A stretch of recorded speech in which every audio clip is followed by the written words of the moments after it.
А давайте, Юрий Николаевич. Юрий Николаевич, Юрий поднимайтесь. Николаевич, давайте, Саган Павлович. Сюда поднимайтесь.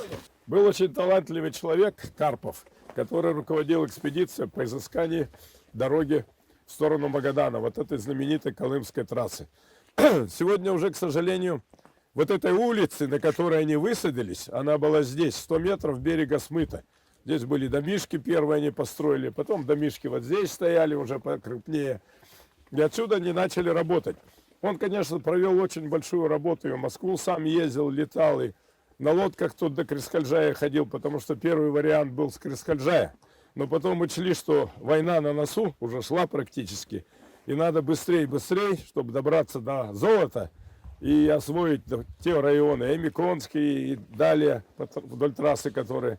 И поэтому мостов, чтобы было меньше, избрали вот такой вариант. Сегодня Хандыга наша вот немножко неудобном месте из-за этого стоит, но тогда об этом не думали. Думали, что была дорога, а не поселок.